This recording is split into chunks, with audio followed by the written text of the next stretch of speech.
यह कहानी एक रानी और जिन्न की है। रानी ने कैसे जिन्न से अपनी प्यास बुझाती है और रानी का शरीर से आत्मा ही निकाल जाती है। कहानी को पूरा सुनिए, मजा आएगा। तो चलिए कहानी को शुरू करते हैं। बहुत समय पहले एक विशाल और शक्तिशाली राज्य था जिसका नाम कल्कि राज्य था। यह राज्य अपनी समृद्धि और भव्यता के लिए प्रसिद्ध था। सोने से जड़े महल, हरियाली से भरे जंगल और सुख संपत्ति से भरा जीवन, यह सब इसे एक परी के जैसा बनाते थे।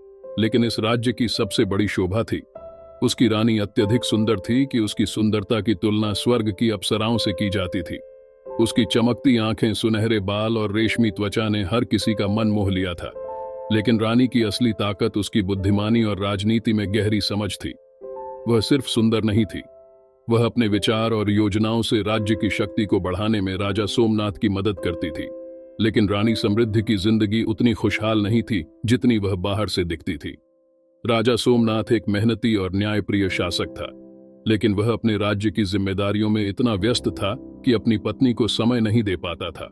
रानी के जीवन में एक अजीब सा खालीपन था। महल के अंदर भले ही हर विलासिता मौजूद थी, लेकिन रानी को वह सच्चा सुख नहीं मिलता था जिसकी उसे तलाश थी। उसकी रातें अकेली और ख्वाहिशों से भरी रहती थी। वह अपने मन में अनगिनत इच्छाएं पालती थी, लेकिन वे कभी पूरी नहीं हो पाती थी। महल की दीवारों के भीतर कुछ ऐसा था जो बाहर की दुनिया नहीं जानती थी। हर रात रानी अपनी खिड़की से बाहर अंधेरे आसमान को देखती और अपने जीवन की अधूरी ख्वाहिशों को सोचती। महल के नौकर चाकर भी उसकी आंखों में छिपे दर्द को समझते थे, लेकिन कोई भी कुछ कहने की हिम्मत नहीं करता था। रानी का अकेलापन धीरे धीरे बढ़ता जा रहा था। उसे ऐसा लगता था जैसे उसकी आत्मा कहीं खो गई हो। उसे अपने अंदर एक अजीब सी बेचैनी महसूस होती थी जिसे वह समझ नहीं पाती थी। एक दिन रानी ने फैसला किया कि वह महल से बाहर निकले। वह अपनी बहन राजकुमारी नैना के साथ जंगल की सैर पर गई। नैना रानी की एकमात्र दोस्त थी जिसे वह अपना दिल खोलकर सब कुछ बता सकती थी। जंगल की ठंडी हवा और चिड़ियों की मधुर आवाज ने रानी के दिल को थोड़ी राहत दी। लेकिन अचानक उनकी नजर एक बूढ़े साधु पर पड़ी जो पेड़ के नीचे ध्यान में बैठा था। साधु की उपस्थिति रहस्यमय थी। रानी ने साधु से पूछा, हे साधु, तुम कौन हो और इस सुनसान जंगल में क्या कर रहे हो? साधु ने अपनी आंखें खोली और धीमे स्वर में कहा, हे रानी, मैं यहां नहीं बल्कि तुम्हारे भीतर की बेचैनी को देखने आया हूं। तुम्हारी आंखें जो कहती हैं वह तुम्हारा दिल नहीं समझ पाता। रानी समृद्धि साधु के शब्दों से अचंभित थी। वह खड़ी हो गई और उसकी बहन नैना भी घबराई हुई थी। तुम मेरे दिल के बारे में इतना सब कैसे जानते हो? रानी ने संदेह से पूछा। साधु ने धीरे से मुस्कुराते हुए कहा, मैं साधारण इंसान नहीं हूं। मैं उन आत्माओं की आवाज सुन सकता हूं जो अधूरी इच्छाओं में बंधी रहती है। तुम्हारे मन की पीड़ा मुझे साफ दिखाई देती है। तुम जो चाहती हो वह तुम्हें कभी नहीं मिला और अब तुम उससे दूर भागने के लिए तैयार हो। रानी को यह सुनकर लगा कि साधु उसकी आत्मा के भीतर झांक रहा है। उसने अपने अभिमान को छिपाते हुए कहा, अगर तुम सब कुछ जानते हो तो बताओ कि मेरी इस बेचैनी का हल क्या है। साधु ने अपनी झोली से एक चमकीला चिराग निकाला। यह चिराग पुराना लग रहा था, लेकिन उसकी सतह पर अजीब सी चमक थी, जैसे वह किसी रहस्य को छुपा रहा हो। यह जादुई चिराग है, साधु ने कहा। यह तुम्हारी हर ख्वाहिश पूरी करेगा, लेकिन ध्यान रहे, हर ख्वाहिश की एक कीमत है। इसे इस्तेमाल करना आसान है, लेकिन इसका परिणाम समझना मुश्किल। रानी के चेहरे पर जिज्ञासा और लालसा उभर आई। उसने पूछा, यह कीमत क्या है? साधु ने गंभीर स्वर में जवाब दिया, तुम्हारी आत्मा का एक छोटा हिस्सा। हर बार जब तुम एक इच्छा मांगोगी, तुम्हारी आत्मा का एक अंश कम हो जाएगा। जितनी ज्यादा ख्वाहिशें उतनी ही आत्मा का नुकसान। लेकिन मैं तुम्हें चेतावनी देता हूं रानी, यह चिराग तुम्हें अपनी इच्छाओं का गुलाम बना सकता है। रानी ने साधु की बातों को सुना, लेकिन उसकी इच्छाओं की गहराई इतनी अधिक थी कि उसने चेतावनी को अनदेखा कर दिया। उसने चिराग लिया और कहा, मैं तैयार हूं। साधु ने गहरी सांस ली और कहा, अब यह तुम्हारे ऊपर है। यह चिराग तुम्हें सुख दे सकता है या विनाश। मैं अपना कर्तव्य पूरा कर चुका हूं। रानी समृद्धि महल लौटी। उसने चिराग को अपने कक्ष में रख दिया और रात तक उसे देखती रही। उसकी बहन नैना ने चेतावनी दी, बहन, यह चिराग खतरनाक लग रहा है, तुम्हें इसे इस्तेमाल नहीं करना चाहिए। लेकिन रानी ने उसकी बातों को नजरअंदाज कर दिया। जब पूरी रात हो गई और पूरा महल सो गया, रानी ने चिराग को उठाया और उसे हल्के हाथों से रगड़ा। अचानक एक गहरे धुएं का गुब्बार उठा और कमरे में अंधेरा छा गया। धुएं के बीच से एक विशाल जिन प्रकट हुआ। उसका शरीर विशाल था और उसकी आवाज गूंजती हुई थी। हे रानी समृद्ध, मैं तुम्हारा सेवक हूं।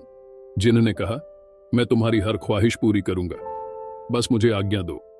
रानी कुछ देर के लिए डर गई, लेकिन फिर उसने खुद को संभाला। उसकी आंखों में एक चमक आ गई।